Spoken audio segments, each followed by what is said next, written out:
અહીં ઈ ગાલ સની ભાઈ યુએસબી ભરાયો અને અમે લેક્ચર જ ઊંધું કે પીડીએફ માં સેવ કર્યું ને એ કદી કરે બારમ के बयान हुआ યુએસબી वाले छो भजन साहब विसारे पियो छे रोज तो अॼु मां हिनखे कंहिंखे चवां थो मोकिले करे खणायो छे એટલે छो ॿिए कंहिं तरीक़े सां न किरबी था हाँ चलो ठीक है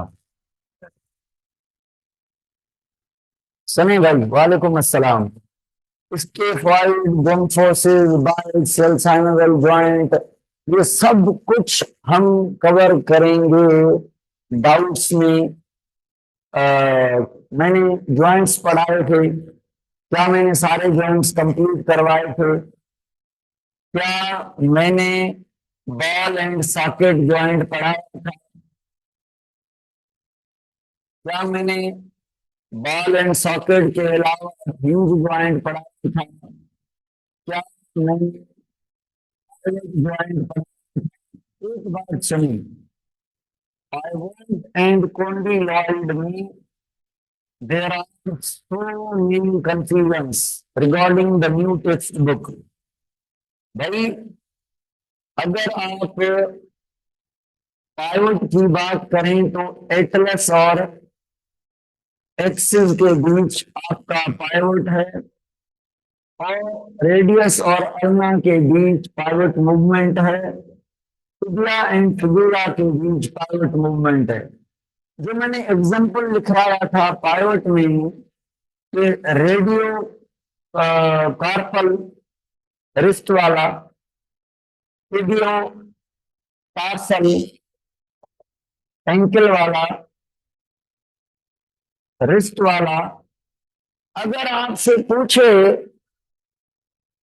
कितना परसेंट फोकस है मेरी बात पर 200% फोकस होना चाहिए 200% मैथमेटिक्स क्योंकि ये 200% एंट्री टेस्ट 2025 में ये आएगा आपके अंदर तो रेडियो कार्पल जो रिस्ट का जॉइंट है ये कौन सा जॉइंट है ऑप्शन ए पाइवट बी कोई और सी कोई और डी कोई और अगर कॉन्डिलॉइड ऑप्शन में ना आए तो अपनी पाइवट को ओके करना है अगर अगर अगर अगर अगर आपसे कहे पाइवट है या कॉन्डिलॉइड है तो अब ये डिटेल में चला गया अब ये स्पेसिफिकेशन पूछ रहा है आपसे तो अब आप कहेंगे कि इसकी मूवमेंट पाइवट की तरह है डायरेक्शन में बॉल एंड सॉकेट की तरह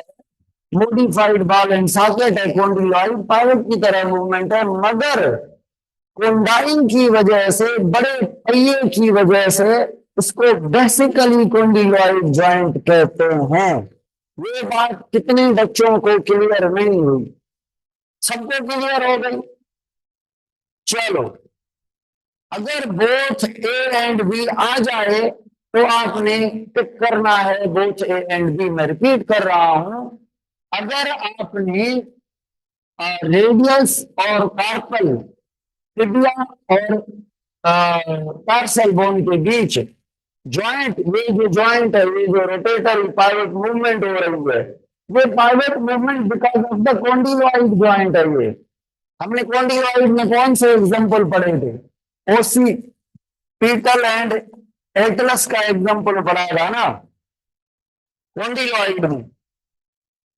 ये भी एग्जांपल कॉन्डिलॉइड के हैं हमने पाइवट में भी ये रखे थे तो अगर इन दोनों में से खदशा पूछे मुझे कल टाइम नहीं मिला कि मैं आपको ये पॉइंट एक्सप्लेन कर सकूं कि मैंने दोनों में इसके एग्जांपल क्यों रखे हैं ये वाले बात क्लियर हो गई कि रिस्ट का जॉइंट रेडियो कार्पल एंकल का जॉइंट टिबियोटार्सल असल में कॉन्डिलॉइड है अगर कॉन्डिलॉइड नहीं है तो पाइवट कहेंगे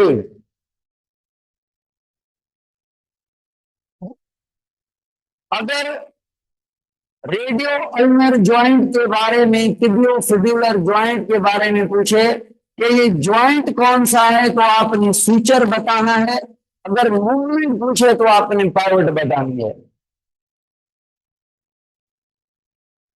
दोनों है तो बहुत चलेगा। ये बात बताएं, रेडियस और अल्ना के बीच जो ज्वाइंट है प्रॉक्सिमल एंड पर, जो ज्वाइंट अगर पूछे तो सूचर बताना है। अगर मूवमेंट पूछे तो पाइवट ट्विस्टिंग मूवमेंट बतानी है।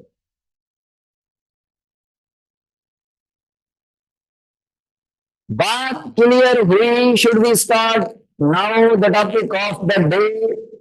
दैट विल बी फालतू टॉपिक जो हमारे सिलेबस में नहीं है मगर पढ़ेंगे। Disorders of joints. Okay, disorder of joint.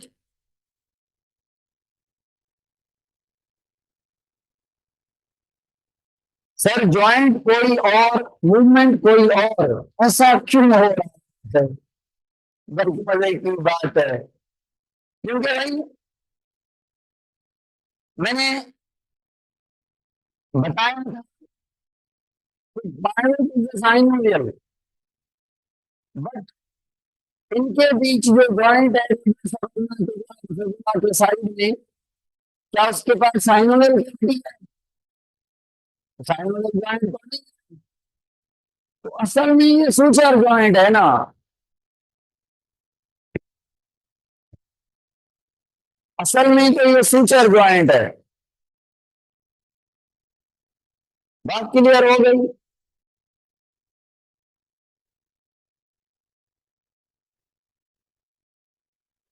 बात क्लियर हो गई? अब आवाज नहीं कटेगी। चलो, going to the topic of the day, that will be disorder number 1,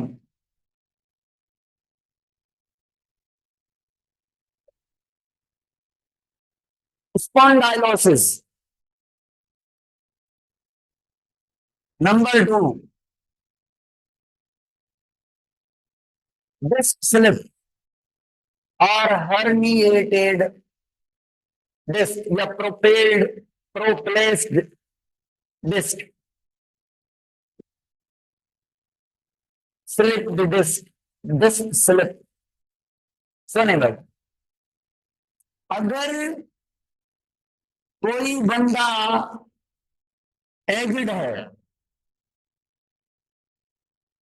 और उसने कोई ओवरवेट उठाया हुआ है, पहले बताएं एजिड बंदे के अंदर ब्लड का सर्कुलेशन अच्छा वाला है या यंग के पास? एब्सोल्युटली यंग के पास। तो क्या एजिड पर्सन के अंदर ब्लड सर्कुलेशन पुअर होने की वजह से स्किन को, नेल्स को, लीस्ट इंपॉर्टेंट ऑर्गन को ब्लड सही से मिलती है? नहीं, मेन मेन ऑर्गन को ही मुश्किल से मिलती है। तो कार्टिलेज को तो यंग में भी नहीं मिलती।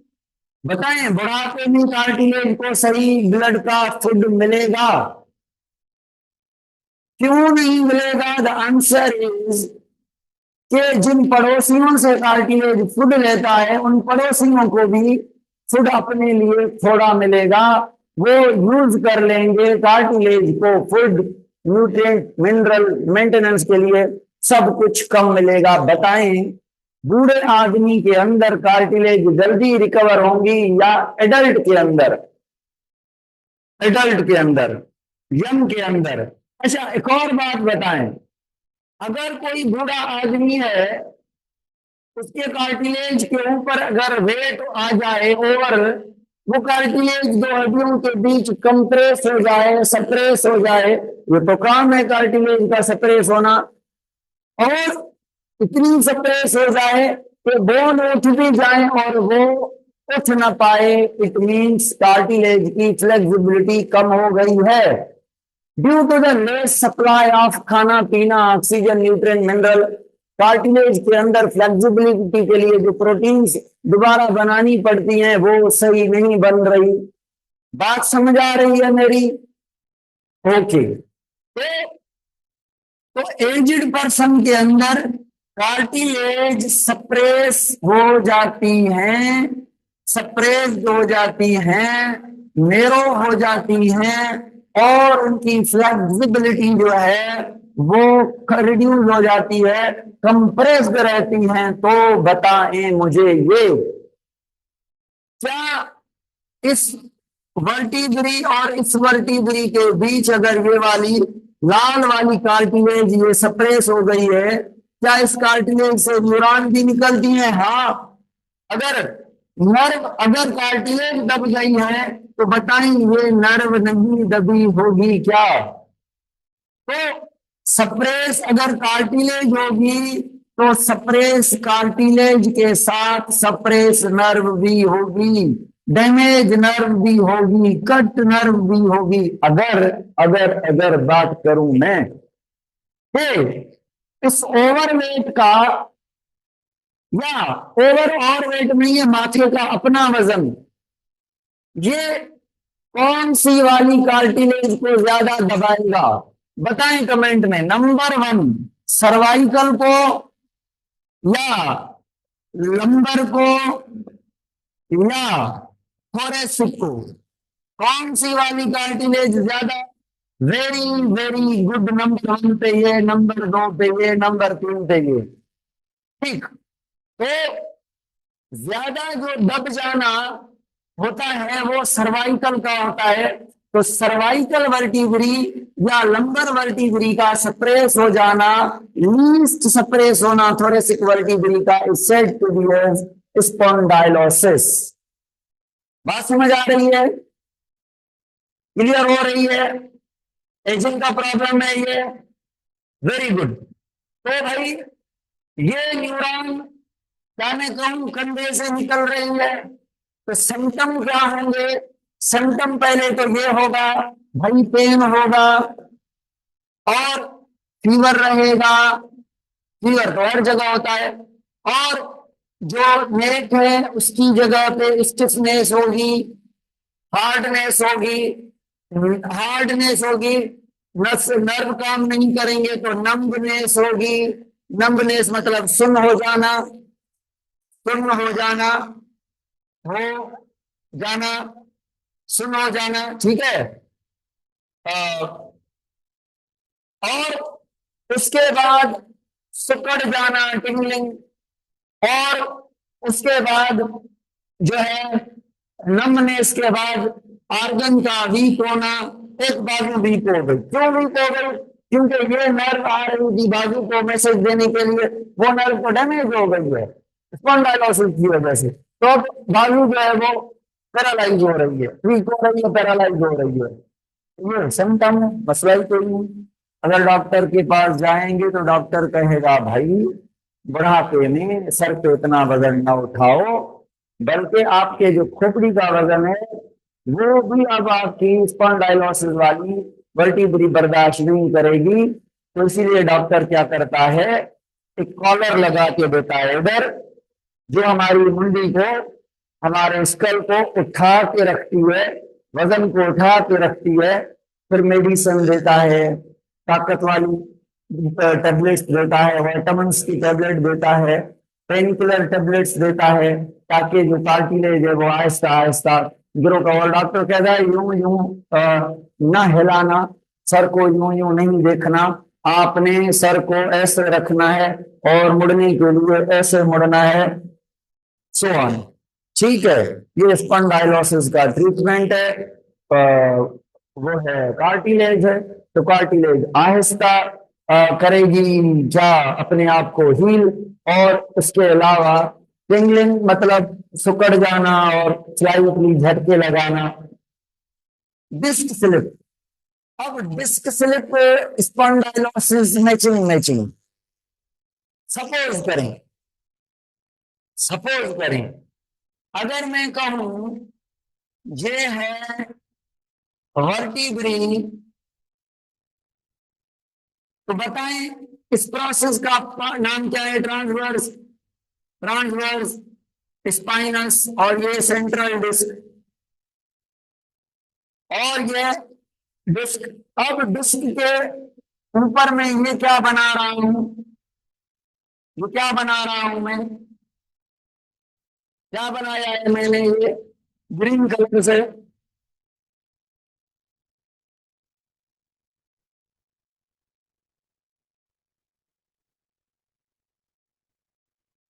बीच में येलो कलर भी मैंने ऐड कर दिया। ये क्या है? ये है, ओए होए, गलत गलत गलत गलत गलत गलत। ये मैंने जो ब्लैक कलर का ये टुकड़ा बनाया है, ये वाला, इस सारे को कहते हैं सेंट्रल डिस्क वर्टिब्री की। इस सेंट्रल डिस्क में एग्जैक्टली सेंटर पर ये होती है, ये जो पिंक कर रहा हूं, ये स्पाइनल कॉर्ड है। और ये जिस जगह पे पड़ी है स्पाइनल कॉर्ड, ये पड़ी है स्पाइनल केनाल में। और स्पाइनल केनाल कौन सी है? ये ब्लैक कलर की, ये जो है ये स्पाइनल केनाल है। स्पाइनल केनाल के बाहर, स्पाइनल केनाल के अंदर स्पाइनल कॉर्ड है, स्पाइनल केनाल के बाहर जो है ये है इंटर वर्टिब्रल डिस्क यानी कार्टिलेज।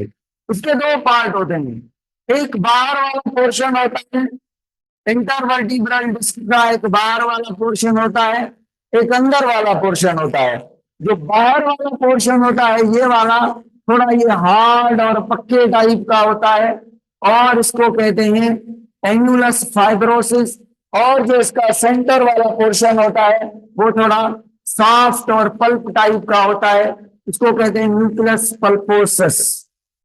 क्या कहते हैं? येलो वाले पोर्शन को, बाहर वाले पोर्शन को कहते हैं एन्युलस, एन्युलस फाइब्रोसिस।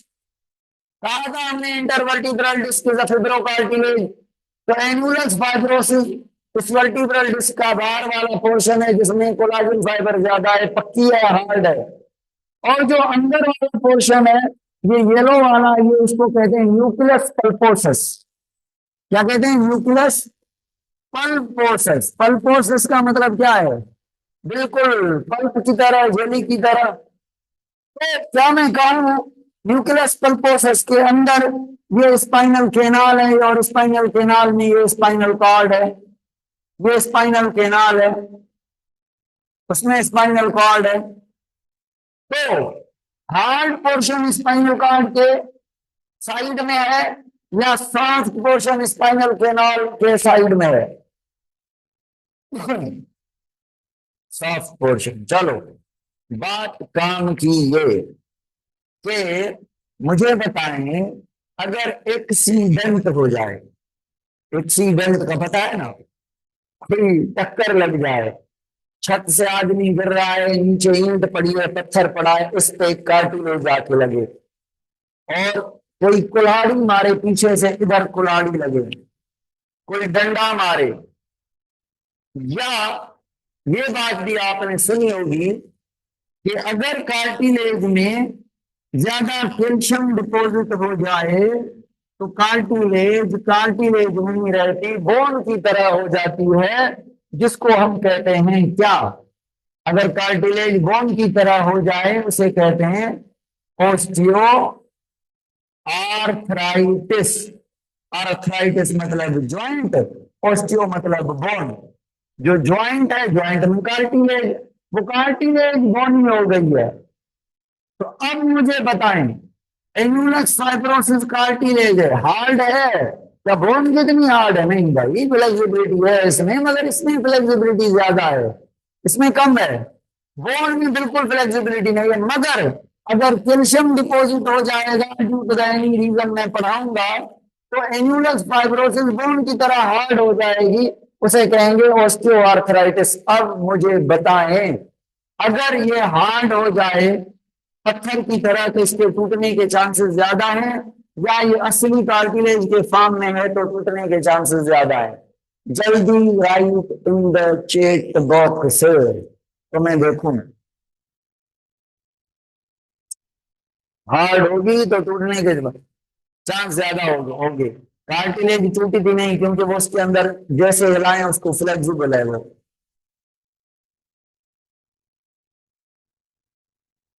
तो बात सुनो,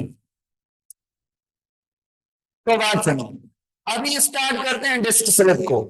कि डिस्क स्लिप अगर कोई फिजिकल ड्रामा, कोई एक्सीडेंट हो जाए, एक्सीडेंट यानी फिजिकल ड्रामा, कोई हार्ड स्ट्रक्चर लगे, ईंट लगे, कुल्हाड़ी लगे, कुल्हाड़ा लगे, डंडा लगे, कोई गाड़ी लग जाए, ईंट पे गिर जाए, पत्थर लगे, इसको वर्टिब्रल डिस्क को, और वो टूट जाए, फुटबॉल की तरह कुल्हाड़ी से तो भी टूट जाएगी। मैं कह रहा था अगर ये बोन की तरह बन जाए तो लोग ऐसे करते हैं, ऐसे करते हैं, इधर होते हैं, इधर होते हैं, इस मूवमेंट से भी ये टूट जाएगी। अगर ऐसी होगी तो नॉर्मल मूवमेंट से नहीं टूटेगी, और ऐसी होगी तो मूवमेंट भी सही नहीं कर पाएंगे, पेन होगा। क्योंकि उस कार्टिलेज अगर ये हार्ड हो गई है, इधर से न्यूरॉन निकल रही है, ये न्यूरॉन हार्ड हो जाएगी तो न्यूरॉन को भी दबाएगी। Am I audible to all of you? Am I clearly audible to all of you? तो भाई,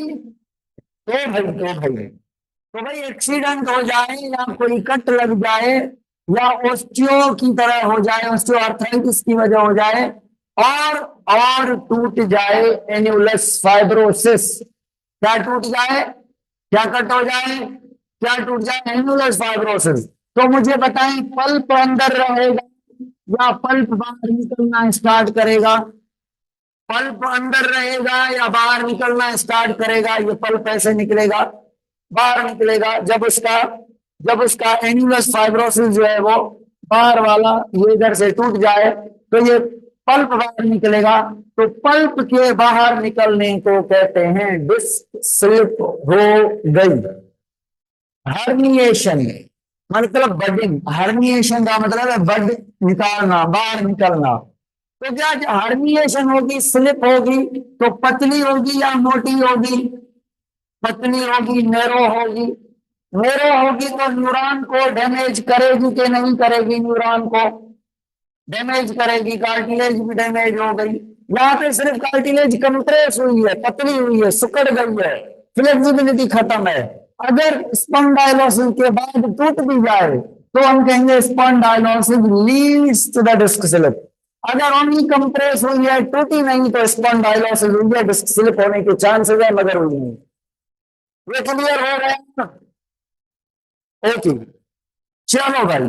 तो सेम सिम्टम होंगे, पेन होगा, फीवर होगा, और उस पर्टिकुलर एरिया में स्टिफनेस हो सकती है जहां से डिस्क स्लिप हुई है। ज्यादातर लंबर की डिस्क स्लिप होती है, स्पॉन्डिलोसिस वाली भी, नेक वाली भी हो सकती है। नमनेस होगी, वो ऑर्गन वीक होगा, काम नहीं करेगा भाई। बात समझ आ गई? अगर मैं आपसे पूछूं पूछूं पूछूं, कल हसनैन भाई ने कहा था सर स्पाइनल कॉर्ड कहाँ तक है, तो मैंने कहा था लंबर रीजन तक है। मगर आज मैं आपको बता रहा हूं कि स्पाइनल कॉर्ड लंबर रीजन तक है, मगर स्पाइनल कॉर्ड से, ये स्पाइनल कॉर्ड है, ये स्पाइनल कैनाल है, ये सेक्रल रीजन है, ये सेक्रल रीजन है, ये यहां तक है स्पाइनल कॉर्ड। सपोज करें ये स्पाइनल कॉर्ड है, ये वाला। और जो नर्व है स्पाइनल कॉर्ड से निकलती हैं, मगर स्पाइनल कैनाल के अंदर से नीचे आती है nerve, not spinal cord, nerve. और सेक्रल रीजन से निकलती हैं। कुछ नर्व कहां से निकलती हैं? सेक्रल से निकलती हैं। तो सेक्रल से निकलने वाली नर्व दो का नाम याद रख लो। एक शियाटिक नर्व जो लॉन्गेस्ट 1 मीटर की आपके पैर के बिग टो तक ये नर्व है, एक ये शियाटिक नर्व जो दो है, एक इस लेग में सेक्रल से निकल के, एक इससे सेक्रम से निकलती है, इलियम से अंदर जाती, इलियम से अंदर जाती। इलियम ऐसे है ना, इलियम ऐसे है, ऐसे है हमारा, मेरा इलियम आपका सबका ऐसे है, ठीक है? ऐसे नहीं है इलियम, इलियम ऐसे है, अंदर से खोखला है। इलियम से नीचे जाके लेग के अंदर ब्रांचिंग, 5 ब्रांचेज हैं तकरीबन इसके अंदर, ब्रांचेज होके पैर तक ये मैसेज देती है, घुटने तक ब्रांचेज हैं, होती हैं, आगे वही ब्रांचेस जाती हैं, घुटने तक ब्रांचेस निकलती हैं, आगे वही ब्रांचेस निकल जाती हैं और मैसेज देती हैं सारी लेग को। तो ये मोटर नर्व है या सेंसरी नर्व है? ये मोटर है। एक और नर्व निकलती है ब्लेडर के लिए, मसाने के लिए। ब्लेडर के लिए नर्व भी सेक्रम से निकलती है, ये आगे काम आएगी बात, इसीलिए बता रहा हूं। चलो जी, अगर एक्सीडेंट हो जाए, डिस्क स्लिप हो जाए, कौन सी? सेक्रम की डिस्क स्लिप हो जाए, सेक्रम टूट जाए, सेक्रम अफेक्टेड हो जाए, सेक्रल वर्टिब्री टूट जाए, तो मुझे बताएं शार्टिक नर्व दबेगी कि नहीं दबेगी, टूटेगी कि नहीं टूटेगी, मसला होगा कि नहीं होगा? तो मुझे बताएं, कौन कह रहा है नहीं टूटेगी? टूट सकती है, नहीं टूट सकती, मगर चांसेस हैं। तो अगर शार्टिक नर्व टूट जाए, डैमेज हो जाए, कंप्रेस हो जाए, सप्रेस हो जाए, तो टांगों को मैसेज मिलेगी? नहीं मिलेगी। जब मैसेज नहीं मिलेगी तो टांगे हमारे दिमाग के साथ मिल के काम करेंगी? नहीं करेंगी। तो सर्कुलेशन सही होगी? नहीं होगी, कुछ भी सही नहीं होगा, मूवमेंट दिमाग के अकॉर्डिंग नहीं होगी। जब सब कुछ नहीं होगा, खाना पीना टांगों को सही नहीं मिलेगा। कभी कभी ऐसा होता है, एक्सीडेंट होता है, चोट इधर लगती है हिप रीजन में और टांगें बैठ जाती है, टांगों को कुछ हुआ ही नहीं, तो पता चलता है भाई टांगों वाली जो नर्व है ना वो टूट गई। तो शार्टिक नर्व, तो शार्टिक नर्व में भी इंफेक्शन की वजह से टूटती है, शार्टिक नर्व में भी पोलियो की वजह से। ये शार्टिक नर्व पोलियो के लिए जो पोलियो वायरस है वो स्पाइनल केनाल में स्पाइनल कॉर्ड के साथ शार्टिक नर्व को डैमेज करता है, बाहर नहीं करता ज्यादातर। कभी कभी गलत इंजेक्शन, जो बटक मसल पीछे वाले मसल होते हैं, इलियम के पीछे होते हैं, एनऑडिबल, यस, लंबर तक वर्टिब्री है, सिर्फ लंबर तक वर्टिब्रेट है नहीं, लंबर रीजन तक स्पाइनल कॉर्ड है। वर्टिब्री मतलब हड्डियां, हड्डियां तो कोपेक्स तक है, समझ आ रही है? स्पाइनल कॉर्ड लंबर 2 तक है।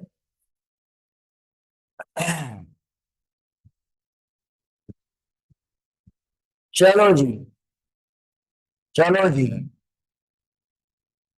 क्या मैंने ये पढ़ाई थी बीमारी कल आर्थराइटिस? नहीं। क्या मैंने पढ़ाया था आर्थराइटिस मतलब जॉइंट की बीमारी है, और आर्थराइटिस में जॉइंट स्वेलिंग करते हैं मतलब इन्फ्लामेशन, और पेन होता है, इतना पेन होता है। इलियम के पीछे कौन सी मसल है? Buttock muscle. Buttock muscle most strong and abundant muscle present on the body. Ilium के पीछे जो प्रेजेंट होती है, ज्यादा मसल वहां पे पूरी बॉडी में पाई जाती है, और वहां पे इंजेक्शन करने से न्यूरॉन को इंजेक्शन लग जाती है तो न्यूरॉन डैमेज हो जाती है। ग्लूट्स भी इनमें से, इनको ही कहते हैं, मुजम्मिल भाई मैं पढ़ाऊंगा ग्लूट्स ये कैसे हैं और बटक का ये सिस्टम कैसे है, ये समझाऊंगा मैं इंशाल्लाह। मसल तक आने के कल इंशाल्लाह मसल स्टार्ट करेंगे। आज ये जो टॉपिक्स हैं ये सिलेबस में है, ये सिलेबस में है टॉपिक। जो मैंने अभी पढ़ा है 3 शर्ट का वो नहीं थे। अच्छा, एक बात सुनो, एक बात याद आ गई मुझे, बड़ी रिलेटेड बात है। बात यह है कि अगर अगर कैल्शियम स्टोर हो जाए कार्टिलेज में, तो कार्टिलेज बन जाती है बोन की तरह। तो कार्टिलेज अगर बोन की तरह बन जाए तो उसे कहा था हमने ऑस्टियोआर्थराइटिस। क्या osteoarthritis leads to the disc slip और नॉट? हाँ। कैसे? हार्ड है, टूट जाएगी। कैसे नॉट? ये कहना चाहिए हार्ड हो गई ना कार्टिलेज, तो हड्डियां तो कार्टिलेज को दबाएंगी ना, जब दबाएंगी तो हार्ड हो गई, फ्लेक्सिबिलिटी नहीं है, या तो नर्व दबेगी या तो टूट जाएगी। Space between bone decrease, yes, outer part will break, बिल्कुल। चलो भाई, आर्थराइटिस का मतलब है जॉइंट का आर्थोलॉजिस्ट, आर्थोलॉजी ज्वाइंट की स्टडी, ज्वाइंट का डॉक्टर। तो आर्थराइटिस मतलब ज्वाइंट की बीमारी, जिसमें ज्वाइंट स्वेलिंग कर दें, पेन होता है फर्स्ट स्टेज में कब, जब आप ज्वाइंट को मूव करें। और पेन ज्यादा होता है कब, जब आप ज्वाइंट आपका रेस्ट में भी हो तब भी पेन होता है। बताएं कौन सी स्टेज फर्स्ट है, कौन सी स्टेज सेकंड है। जब आप मूव कर रहे हैं तब पेन हो रहा है, बाकी नहीं हो रहा। जब आप रेस्ट में हैं, ज्वाइंट आपके इधर उधर काम ही नहीं कर रहे, फिर भी पेन हो रहा है, तो ये सेकंड स्टेज है। और जो थर्ड स्टेज होती है, उसमें जो मूवमेंट है वो इम्पॉसिबल हो जाती है। क्या मूवमेंट होती नहीं है दरअसल। वो तो कार्टिलेज तो बोन होगी, तो कार्टिलेज कैसे डैमेज होगी।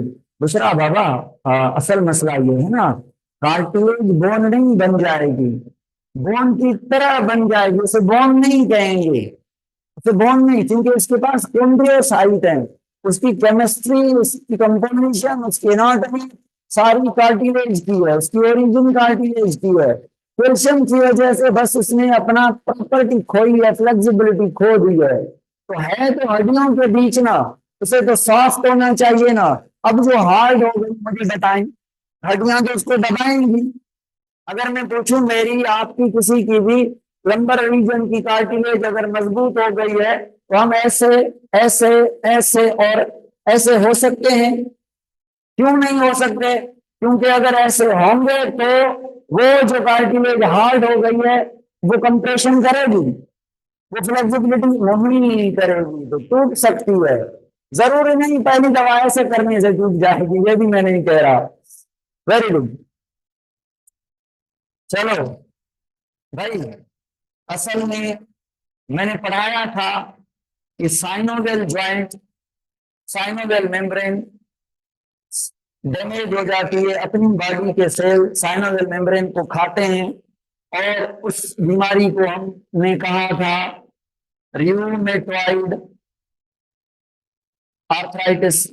रूमेटॉइड आर्थराइटिस ऐसी आर्थराइटिस है जिसको हम ऑटो इम्यून आर्थराइटिस कहते हैं, जिसमें हमारे जो साइनोवियल मेम्ब्रेन है, साइनोवियल मेम्ब्रेन है, उनको कोई इन्फेक्शन लगता है, या वायरस लग जाती है, या एबनॉर्मल डिवीजन होती है, उनकी वजह से हमारे डब्ल्यूबीसी इनको, हमारे डब्ल्यूबीसी इनको फेगोसाइट करके खा लेते हैं। तो जब साइनोवियल मेम्ब्रेन नहीं होती तो जो फ्लूइड है वो बह जाएगा, तो ज्वाइंट है वो सूखा पड़ जाएगा, लुब्रिकेशन नहीं होगी, फ्रैक्शन होगा। जब फ्रैक्शन होगा तो कार्टिलेज की रबिंग होगी, जब रबिंग होगी तो पेन होगा, रबिंग होगी तो कार्टिलेज मरेगी, कार्टिलेज के ग्रेटिंग ग्रेटिंग होगी। ग्रेटिंग का मतलब होता है घसना, घसने की आवाज, ग्राइंडिंग, ग्रेटिंग या ग्राइंडिंग कह लें, जो भी कह लें एक ही बात है। ग्रेटिंग, GRATING, ग्रेटिंग या ग्राइंडिंग की आवाज सेंसेशन होगी। और जब ग्राइंड होगी, ऐसे रब होगी, तो मतलब कार्टिलेज के सेल मरेंगे, मरेंगे तो स्वेलिंग होगी, इन्फ्लामेशन होगी। तो इन्फ्लामेशन होगी तो उसे आर्थराइटिस कहेंगे। एक और बात, अगर ओल्ड एज है, अगर कार्टिलेज में कैल्शियम स्टोर हो रहा है, क्या स्टोर हो रहा है? कैल्शियम स्टोर हो रहा है, और कार्टिलेज हार्ड हो रही है, उससे किसे कहते हैं? Osteo arthritis. और ऑस्टियो आर्थराइटिस जो होती है, ये एक तो न्यूट्रिशन की वजह से होती है, न्यूट्रिशन की वजह से होती है, ये कैल्शियम की वजह से है ना, तो न्यूट्रिशन की वजह से। दूसरे नंबर पे इसका जेनेटिक रोल भी होता है, जेनेटिकली भी होती है। कैसे? कि किसी को जेनेटिकली ब्लड प्रेशर वगैरह की ऐसी बीमारी होती है, किसी को तो उसके अंदर कार्टिलेज, जिसको जो फ्लूइड है, फूड है, खाना पीना है सही नहीं मिलेगा, तो उनकी जो फ्लेक्सिबिलिटी है ये वो जल्दी खत्म हो जाएगी। एक तो एज की वजह से भी है, एज की वजह से भी है, क्योंकि एज के हवाले से जब 55 ईयर होती है फीमेल बॉडी की एज, फीमेल की एज, तो ईस्ट्रोजन नाम का जो हार्मोन मेंस्ट्रुएशन से बनता है उसकी प्रोडक्शन हो जाती है जीरो।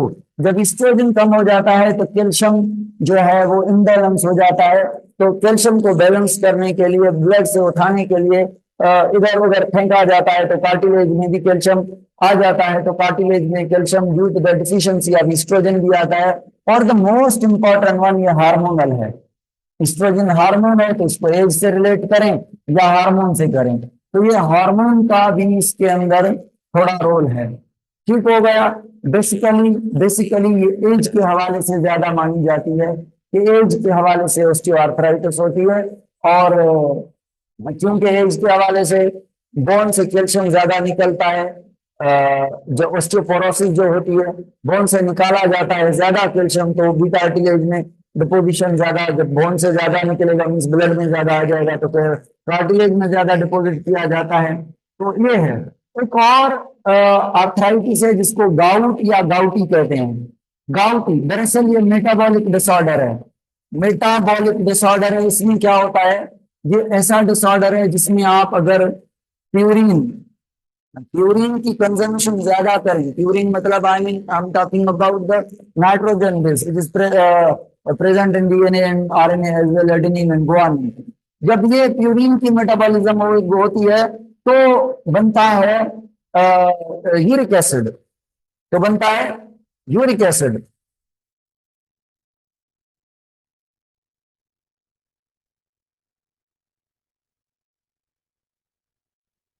लेस ईस्ट्रोजन की वजह से ऑस्टियोपोरोसिस होती है। हसनैन कह रहा है explain my doubt sir. Hasnain भाई ऑस्टियोपोरोसिस का मतलब क्या है? बोन में कैल्शियम डिपॉजिट होता है या बोन से निकलता है? बताएं। आउट होता है। आउट होता है तो वो कहां जाता है? ब्लड में। तो ब्लड में कैल्शियम एक्सेस होगा कि नहीं होगा? एक्सेस में होगा। ज्यादा निकलेगा तो एक्सेस में होगा। एक्सेस में होगा तो कार्टिलेज में जाने के चांसेस ज्यादा हैं कि नहीं है? बोन से निकलता है ना एस्ट्रोजन की कमी से, कार्टिलेज से तो नहीं निकलता ना, कार्टिलेज में तो होता ही नहीं है। बात समझ आ रही है? ओके, यूज योर खोपड़ी। चलो, मैं क्या कह रहा था, मैं कह रहा था एडेनिन और गुआनिन की जब मेटाबॉलिज्म होती है तो यूरिक एसिड बनता है, या प्रोटीन के ज्यादा कंज्यूम करने से यूरिक एसिड क्या बनता है? Gouty arthritis due to the increase the concentration of uric acid in the blood.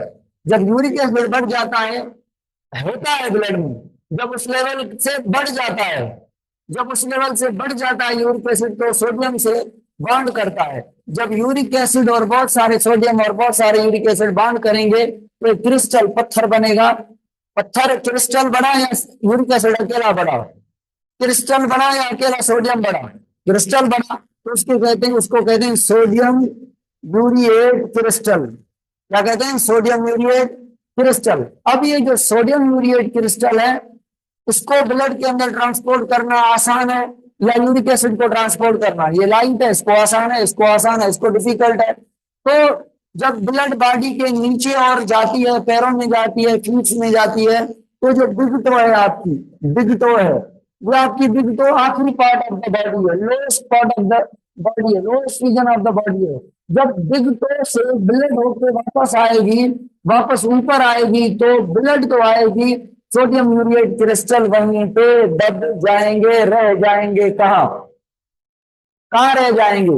Blood से निकलकर सेल्स के बीच स्पेस में। तो वो सेल कहेंगे भाई क्यों हमारे पास ये गंद, क्यों ये क्रिस्टल, क्यों उठाओ इसको। तो ब्लड तो उठाने वाली नहीं क्योंकि वजनी है, ऊपर नहीं जाएगा आपके पास, तो उसको स्लोली ट्रांसपोर्ट करके बिग टो के जॉइंट में फेंका जाता है। तो ये सोडियम यूरिएट क्रिस्टल जो है, बिग टो का जो जॉइंट है, जो बिग टो की फेलेंजियल बोन है सेकंड और थर्ड जो मेटाकार्पल है, उस जॉइंट जो बिग टो का जॉइंट है मेटाकार्पल के मेटाटार्सल के साथ, ये वाला जॉइंट, पैर वाला ये जॉइंट ये सूजन कर जाता है। क्यों सूजन कर जाता है पता है?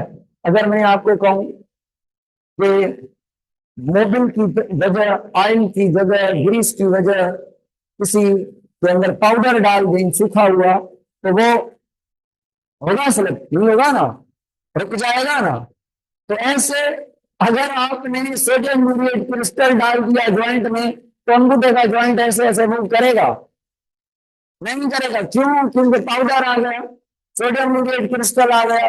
जब मूवमेंट सही नहीं होगी, अगर होगी तो कार्टिलेज के घसने के चांसेस आएंगे, रब होगी तो कार्टिलेज डैमेज होगी तो स्वेलिंग हो जाएगी। और ये गाउटी गाउटी और रिमेटाइड और ऑस्टियो में अर्ली एज में कौन सा पॉसिबल है? सबसे ज्यादा चांसेस अर्ली एज में होने के किसके हैं? क्यों? क्योंकि ऑटोइम्यून कब भी हो सकता है। और सबसे ज्यादा लेट एज में होने के चांसेस किसके हैं? ऑस्टियो के। ये इसकी जो है ज्यादातर तो एजिंग में होता है, या किसी को पर्टिकुलर यूरिक एसिड का प्रॉब्लम हो तो उन बंदों को होता है। ये कम होता है, ये ज्यादा होता है और एजिड कंडीशन में होता है, और ये रेयरली होता है, मगर मगर ऑटो इम्यून है। यहां तक बात क्लियर है? चलो भाई, अब कौन सा टॉपिक बचा? अब एक टॉपिक है डिसलोकेशन। डिसलोकेशन ऐसा ही है ना। उसके बाद एक टॉपिक है स्प्रेन। स्प्रेन और dislocation, what is the difference between both? Dislocation का मतलब है ये जो बाल है और ये जो सॉकेट है, ये साइनोवियल मेम्ब्रेन है और ये लिगामेंट है। ये लिगामेंट है। लिगामेंट में फ्लेक्सिबिलिटी है या लिगामेंट बोन की तरह हार्ड है? बोन तो हार्ड है, लिगामेंट क्या है? फ्लेक्सिबल है। अगर लिगामेंट हार्ड होती तो, अगर लिगामेंट फ्लेक्सिबल है मगर स्ट्रांग है, strongest part of the body है, इसमें फ्लेक्सिबिलिटी तो है ना, मगर टूट नहीं रही। क्यों टूट नहीं? पक्की है ना, स्ट्रांग है ना। तो लिगामेंट स्ट्रांग है, बात समझ आ रही है? हार्ड नहीं है, स्ट्रांग है। अब इंटरफेलेंजल में क्रिस्टल अक्यूमुलेट होगा या मेटा टार्सल फेलेंजल ज्वाइंट में? ज्यादातर मेटा टार्सल ज्वाइंट में होता है बाबा, इंटर फेलेंजल में कम होता है। ज्यादातर जो ज्वाइंट अफेक्टेड होता है गाउटी में वो इंटर टार्सल होता है। लिगामेंट फ्लेक्सिबल टिश्यू है। Very good. तो बात काम की है ना। अगर आप जंप मारें 10 फीट से ऊंचाई से, छत से, और पांव आपका ऐसे ऐसे हो जाए, ऐसे हो जाए, तो मुझे बताएं जो एंकल वाला आपका ज्वाइंट है, टिबिया और फिबुला का, टार्सल बोन के साथ, ये निकल जाएगा कि नहीं निकल जाएगा? निकल जाएगा। इसके निकलने के चांसेस ज्यादा होते हैं। अगर किसी को आप जोर से मुक्का मारें, किसी को डंडा मारें, और या आपको चोट लग जाए और ये जो ज्वाइंट है इधर से निकल सकता है, ये तो सेंसिटिव है ना। ये तो और बात है कि हम इस ज्वाइंट को के ऊपर ज्यादा वजन नहीं देते। अच्छी हुआ ना टाइम में। हाँ, तो ज्यादा वजन नहीं देते, नहीं तो ये भी सेंसिटिव है। मैंने ये बात पढ़ाई है कि डिसलोकेशन का मतलब है जो ज्वाइंट है अपनी सॉकेट से, जो ज्वाइंट का बाल है वो अपनी सॉकेट से इधर हो जाए, मगर उसमें लिगामेंट ना टूटे। हाँ, लिगामेंट के ऊपर प्रेशर आएगा मगर लिगामेंट ना टूटे, ना टूटे तो ये डिसलोकेशन है। अगर अगर धक्का इतना लगा है, चोट इतनी तेज लगी है कि बोन तो इधर निकला है मगर इधर से या इधर से लिगामेंट को भी तोड़ के गया है, तो ऐसी डिसलोकेशन को कहेंगे स्प्रेन। तो स्प्रेन का मतलब है लिगामेंट का टूट जाना by the process of dislocation. या जरूरी नहीं? क्या स्प्रेन में डिसलोकेशन लाजमी है? नहीं, कभी हाँ कभी नहीं। कभी हाँ कैसे?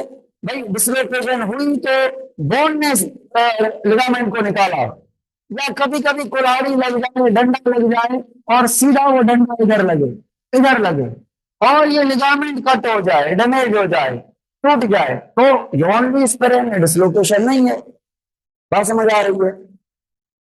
और डिसलोकेशन और स्प्रेन में से डिसलोकेशन, किसी डॉक्टर के पास जाएंगे, वो डॉक्टर क्या करेगा कि भाई जो हड्डी है जिस ज्वाइंट से निकली है उसको वहीं पे हाथ से जोर से उस पे उसी बाल में फिट करेगा, बस।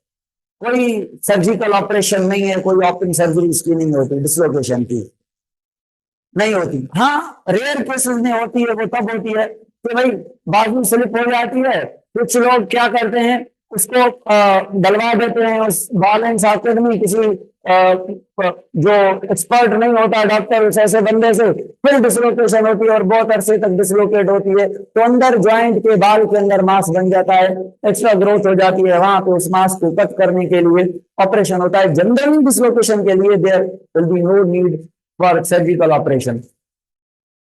मोच डिसलोकेशन है, हाँ बिल्कुल। अच्छा, मोच, एक मोच का आना, एक मोच आती है ना, जब हम स्लिप हो जाते हैं तो ओनली लिगामेंट टूटती नहीं, डिसलोकेट भी नहीं होता, जस्ट लिगामेंट के ऊपर प्रेशर पड़ता है तो लिगामेंट में पेन होता है, ये मोच है। मोच उसको कहते हैं जो आप मोच कहते हैं, ठीक है। अगर उस मोच की वजह से लिगामेंट टूट जाए तो स्प्रेन कहेंगे, और उस मोच की वजह से हड्डी जॉइंट से निकल जाए तो डिसलोकेशन कहेंगे। भाई स्प्रेन और डिसलोकेशन में से ज्यादा प्रोसेस किसका स्लो होगा हीलिंग में? लिगामेंट को तो ब्लड सप्लाई सही नहीं है और वो स्ट्रांग है और वो कनेक्टिव टिश्यू है, तो स्प्रेन ज्यादा टाइम लेती है और ऐसे बंदे को ज्यादा रेस्ट की जरूरत होती है। बाकी सारी वही जो मैंने पेन किलर वगैरह ये वो दे के उसको रेस्ट करवा के उसकी ट्रीटमेंट की जाती है। कल हम पढ़ेंगे, पता है क्या? कल हम पढ़ेंगे बोन फ्रैक्चर। अब बोन फ्रैक्चर जो है ना, हमारे सिलेबस में नहीं है, ये भी हमारे सिलेबस में नहीं थे, आर्थराइटिस ओनली सिलेबस में था। आर्थराइटिस के ऊपर डिटेल से स्टडी करें, आर्थराइटिस के ऊपर बड़े एमसीक्यू सॉल्व करें, ज्वाइंट पर बड़े एमसीक्यू सॉल्व करें, बोन के जो टाइप्स हैं उन पर बड़े, बोन पर, कार्टिलेज पर ज्यादा एमसीक्यू सॉल्व करें। अब वेनसडे से या थर्सडे से मैं एमसीक्यू सॉल्व करवाऊंगा 2 3 4 दिन इस चैप्टर के इंशाल्लाह। और कमिंग जो नेक्स्ट मंडे होगा, ये तो कल ना परसों आ रहा है, जो नेक्स्ट मंडे होगा उस पर आपकी टेस्ट होगी, उसमें आपने हर एक बच्चे ने बायो में 60+ स्कोर लेके आना है, ठीक है। मसल, कल हम पढ़ेंगे बोन फ्रैक्चर, और बोन फ्रैक्चर में मेरे ख्याल में 20 से 25 मिनट लेंगे, और बाकी का जो हमारा टाइम होगा 20 से 25 मिनट, उसमें हम मसल का इंट्रोडक्शन करेंगे। कल संडे है ना, मंडे को इंशाल्लाह मसल पढ़ेंगे, ट्यूसडे वेनसडे को मसल वाला पोर्शन हम इंशाल्लाह 3 दिनों में पूरा करेंगे। स्पॉन्डाइलोसिस की वजह से डिस्क स्लिप होती है, हाँ बिल्कुल। क्यों होती है? जब स्पॉन्डाइलोसिस में वर्टिब्री नैरो हो गई है, कंप्रेस हो गई है, तो फ्लेक्सिबिलिटी खत्म है, इट मीन हार्ड भी हो गई होगी, तो हार्डनेस की वजह से टूट भी सकती है। अगर टूट जाए तो that spondylosis leads to the disc slip, otherwise नहीं। गाउटी में प्रोटीन ज्यादा कंज्यूम करेंगे तो यूरिक एसिड ज्यादा बनेगा, तो जिसको यूरिक एसिड की बीमारी होती है उसको प्रोटीन से कहा जाता है कि प्रोटीन ना यूज करो ज्यादा। प्रोटीन वाले खाने, दाल वगैरह, पल्सेस, छोले, मुर्गी, मछली, गोश्त वगैरह, ये वो रोका जाता है इसको, ऐसा ही है ना। पाइवट और हिंज, हिंज 180 पे मूव करता है, पाइवट 180 पे मूव करता है, कम करता है मगर रोटेशनल करता है। हिंज 180 पे मूव करता है मगर वन प्लेन में करता है, रोटेशनल नहीं करता। ये डिफरेंस है।